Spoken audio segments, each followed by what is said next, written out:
Hello there. This is Belvedere with another story. Now, this is The Birds, part 7. Now, you may remember last time, which I don't know how you remember. Load of nonsense, really. But I was sent to my room. My mother had gotten all in a fit, all in a tither, about basically nothing. And these birds have started following me. And to catch up even further, I've been to therapy. Which, it went alright. Say the least, at least. Not what I would say. Therapist, she was a bit strange. I don't know, she was kinda a bit mediocre whenever it came to emotion. I mean, I guess she knew what she was doing. I mean, she had a job and all. Well, I wouldn't really say I was a therapist, I was more of a counsellor. And I remember whenever I went to this counsellor, I wouldn't really open up very much. It was a time in my life where I didn't really feel like it. Like, my parents didn't take me seriously, and if they had to bother to take me to a counsellor, they didn't care about my feelings at all.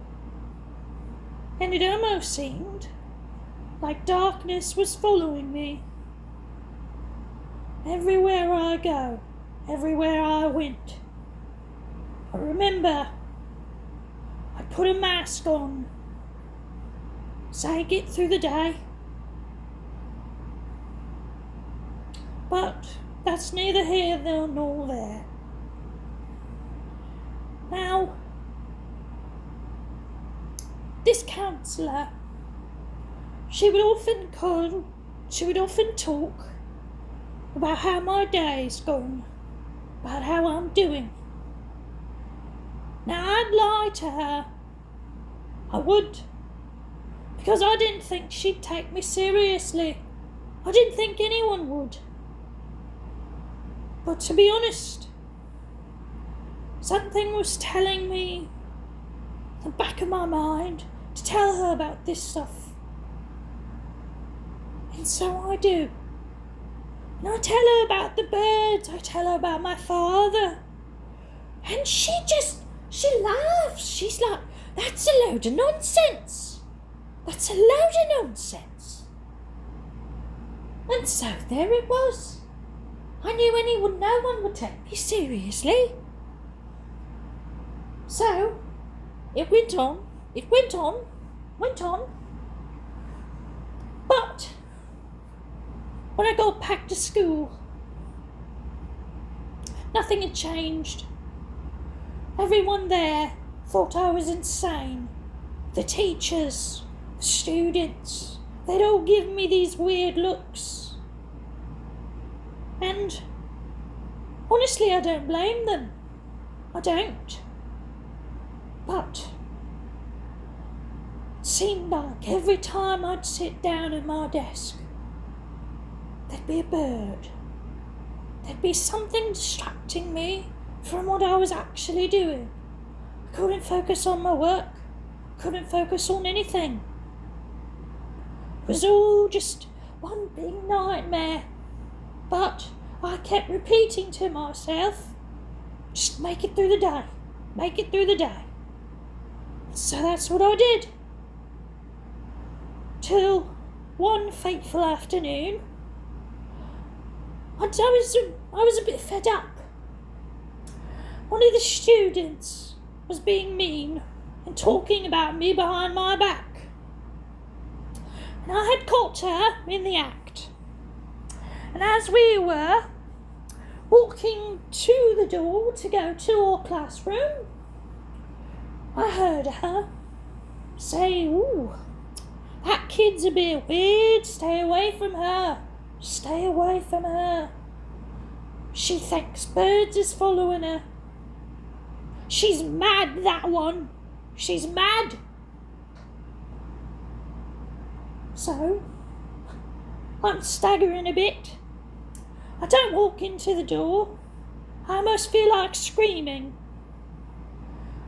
And I remember this constant mocking in the back of my mind. Almost taunting. But I ignored it. Just get through the day. Just get through the day. Just get through the day. I would repeat several times over. Well, we had gotten to the classroom, and I was sitting down at my desk. It was free period, so we had time to do what we wanted. And I remember the cars, the sounds, the flaps, the bloody noises coming from them birds. And I snapped. I yelled at the top of my lungs, "Shut up! Just shut up!" Everyone was looking at me. Everyone, even the teacher. I look. There's no birds. There's nothing. There's nothing around me. Just people watching. And I realised what I had done. So, I walked out of the classroom in tears. The teacher then followed up, was like, "Why don't you go to the counsellor?"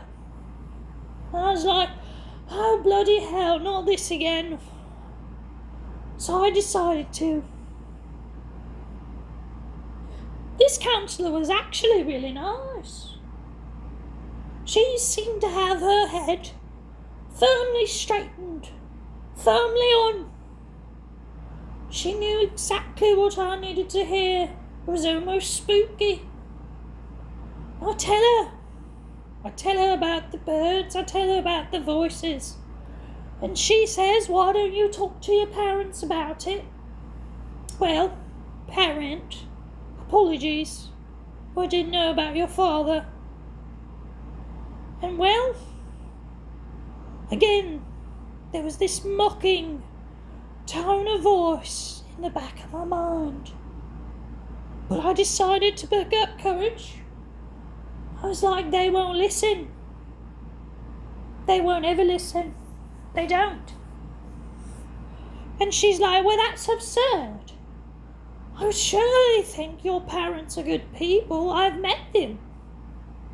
I was like, no, you have not. But we got everything straightened out. And I was sent back to my classroom with my head held high, for I had done something extraordinary.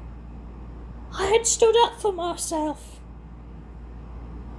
And I went in that classroom, and my friends, my dear friend Dimitri, she was sitting next to me.